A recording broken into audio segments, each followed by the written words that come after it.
అయితే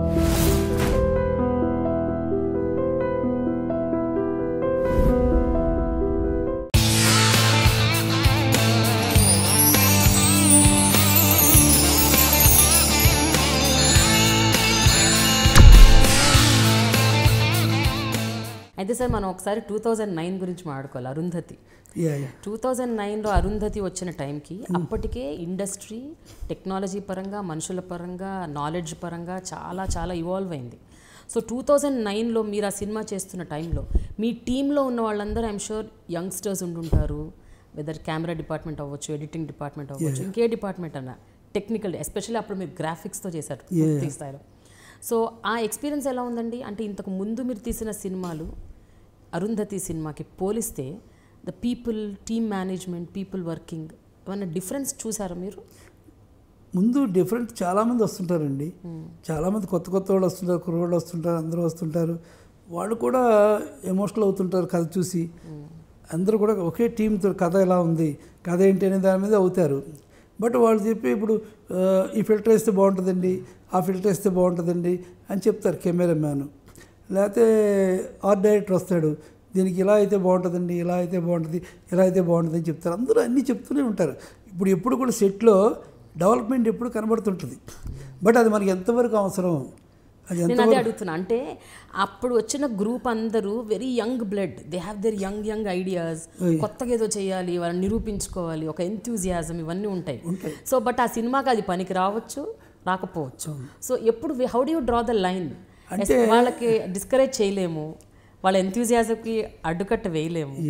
so as a director it's your responsibility. అయ్యో అడ్డుకట్ట అంటే మనం అందరికంటే ఫస్ట్ మనం కూడా యంగ్స్టర్స్ అనుకోవాలి ఫస్ట్. అంటే మనం ఎప్పుడు తక్కువ ఆలోచిస్తున్నాం అనుకోకూడదు. మనం ఆలోచించిన కథని ప్రొడ్యూసర్ మేము కలిసి స్ట్రాంగ్ చేస్తాం, అలాగే అందరికీ చెప్తాం. So point strong. తర్వాత కథ అందరికీ కూర్చోబెట్టి చెప్తాం, టెక్నీషియన్స్ ప్రతి వాళ్ళకి చెప్తాం. చెప్తే వీల్ టేక్ దేర్ సజెషన్స్. ఇలా ఉంది, ఇలా ఉంది, ఇలా ఉందంటే ఒకరోజు టైం అంటే అతను చెప్పింది కరెక్టా, ఏమైనా మనం దాన్ని యూజ్ చేసుకోవచ్చా అంటే ఓకే అది ఇలా యూజ్ చేసుకోవచ్చు, ఇలా యూజ్ చేసుకోవచ్చు అని ప్రొడ్యూసర్ మేము డిస్కస్ చేసుకుంటాం.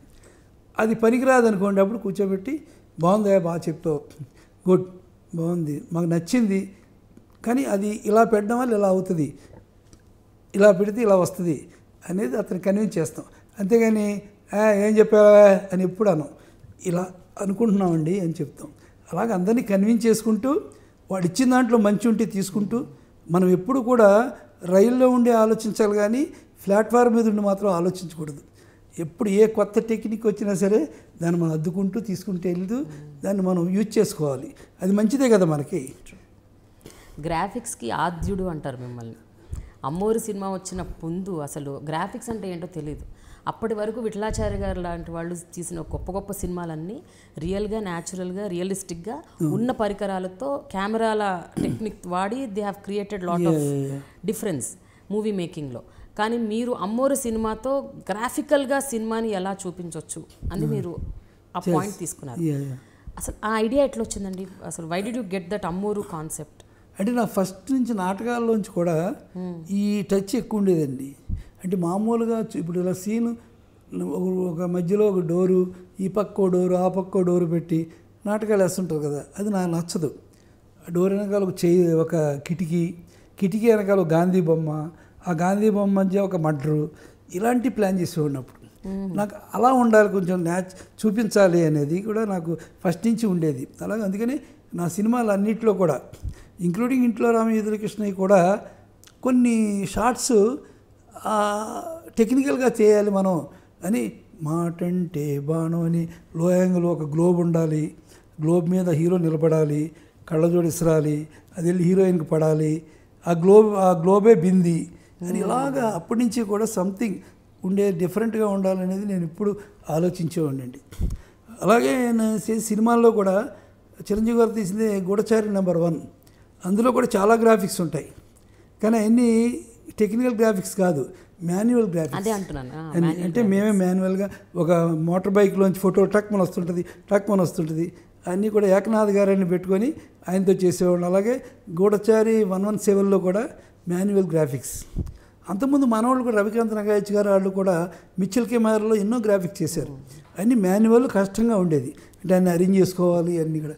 బట్ ఈ కొత్త టెక్నిక్, అమెరికా నుంచి వచ్చిన టెక్నిక్ని నేను ఎంజాయ్ చేసింది ఏంటంటే అది ఏదైనా చేయొచ్చు, మన బ్రెయిన్లో ఉంటే ఏదైనా చేయొచ్చు, వండర్స్ చేయొచ్చు అనేది వచ్చి దాంట్లో ఆ స్కీమ్ చేసాం. బట్ ఎప్పుడు అలాంటి గ్రాఫిక్స్ కావాల్సింది ఏంటంటే అవగాహన, మనకి దాని మీద గ్రిప్ కావాలి. ఇంకోటి కంప్యూటర్ గ్రాఫిక్స్లో ఈ మాన్యువల్ గ్రాఫిక్స్ కంటే టైమింగ్ ఉండదు, స్పీడ్గా ఉంటాయి, అన్ని టై టై టై టైని మారుతుంటాయి. దానికి మనం ఆలోచించుకొని ఇక్కడ ఇలా చూస్తున్నాడు ఇది కావాలి, ఇలా చూస్తున్నాడు ఈ ఫ్రేమ్ కావాలి అని ఫ్రేమ్ టు ఫ్రేమ్ మనం ఎడిటింగ్ చేయాలి, అప్పుడే అది పండుతుంది మనకంతా కూడా. అలాంటి కంప్యూటర్ గ్రాఫిక్స్ని యూజ్ చేసుకుంటే చాలా బాగుంటుంది అని ఐడియా వచ్చి అమ్మోరు చేసాం. అందుకని అందులో ఒక బ్యాలెన్స్ ఏమైందంటే గ్రాఫిక్స్ ఎంత సోఫిస్టికేషను, ఏదో ఇంటర్నేషనల్ ఫిగరో, కథ మాత్రం అంత నేటివిటీ కథ. అందుకని రెండు మ్యాచ్ అయ్యి బాగా చేసింది. అందుకంటే శ్యామ్ గారు అమెరికా నుంచి వచ్చిన మనిషి, ఆయనకి అమ్మోరు లాంటి సినిమా తీయాలనిపించడం మాత్రం నిజంగా గ్రేట్. అందుకనే ఆ సినిమాలో కూర్చోబెట్టి ఆయనకి నిప్పులు కూడా అంటే ఇలా ఉంటుందండి, ఇది ఇలా ఉంటుంది, డెలివరీ చేస్తే అమ్మవారు ఇలా చేస్తుంది అనేది ఆయన కూడా చెప్తే ఆయన కూడా థ్రిల్గా ఫీల్ అయ్యారు. అందుకని ఈ గ్రాఫిక్స్ అనేది దానికి యాడ్ అయింది. ఎప్పుడు కూడా గ్రాఫిక్కి సెంటిమెంట్ కదా చాలా ఇంపార్టెంట్ అండి. అవతార్ కూడా చాలా సెంటిమెంట్ సబ్జెక్ట్ కదా అది, ఇంగ్లీష్ అవతారు. ఒక అమ్మాయిలోకి ఒక కుర్రోడు వెళ్ళి వాళ్ళందరినీ పాడు చేసి ఆ అమ్మాయి అన్పాపులర్ అయిపోయి నాశనం అయిపోతే మళ్ళీ వాళ్ళే ఆయన బతికించడం అనే ఒక న్యాచురల్ సబ్జెక్ట్ని ఎంత గొప్పగా తీశారండి. ఇంగ్లీష్ కథలన్నీ కూడా ఎంత టెక్నికల్గా ఉన్నా సరే, ఇంక్లూడింగ్ టైటానిక్, చాలా చాలా న్యాచురల్గా ఉంటాయి. అందుకని ఆ కథ న్యాచురల్గా కుదిరింది కాబట్టి అలా చేసాం. బట్ అది టైం టేకింగ్, అది ఫస్ట్ టైం కదా. మేము అక్కడ ఒక చెరువు తీసుకున్నామండి. ఆ చెరువులో అండర్ వాటర్లో లైట్లు పెట్టి, water proof lights 79 lights 40 days తీసామండి. అది ఓన్లీ నైట్సే తీయాలి, చెయ్యి రావడం అనేది. చెయ్యి వచ్చేసి మరి దీన్ని ముందు ఆలోచించాల్సి మనం ప్రొడ్యూసర్ అయినా సరే బాగుంటుందండి, బాగా వస్తుంది అది అది ఇది అంత స్పోర్టివ్గా పక్కన ప్రొడ్యూసర్ ఉన్నారు కాబట్టి మేము చేయగలిగాం అంతా కూడా. అందుకని అందరం కలిసి టీం వర్క్ చేస్తే ఇంకా వండర్స్ చేయొచ్చండి. బట్ ఒకటి మాత్రం నిజం, నేను ఎప్పుడు పాటించేది ఏంటంటే నాకు నేను పోటీ కాకూడదు, నాకు నేను రిపీట్ అవ్వకూడదు. నేను తీసిన సినిమాలో కథ ఎప్పుడు తీయకూడదు, తీసిన సీన్ ఎప్పుడు తీయకూడదు, తీసిన షాట్ ఎప్పుడు తీయకూడదని నాకు గట్టిగా ఉండే పట్టుదల. అందుకని గ్రాఫిక్స్ అమ్మోరు తర్వాత మళ్ళీ నాకు టెన్షన్ ఏమి వచ్చిందంటే దేవి తీసా, దేవి మళ్ళీ గ్రాఫిక్స్, దానికి ఒక రకమైన గ్రాఫిక్స్.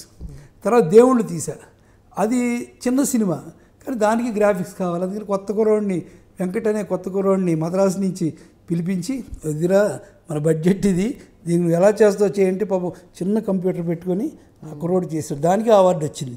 తర్వాత అంజీ, అలాగా ఒకదాని తర్వాత ఒకటి ఎక్కువ కూడా కాంపిటీషన్, కానీ ఒకదానికి ఒకటి రిపీట్ అవ్వకుండా నేను జాగ్రత్త పడ్డా. అందుకని ఇప్పుడు అందరూ చెప్పుకుంటున్నారు, ఎందుకంటే నేను రిపీట్ కానివ్వను ఎప్పుడు కూడా, అది నేను ఆలోచిస్తాను.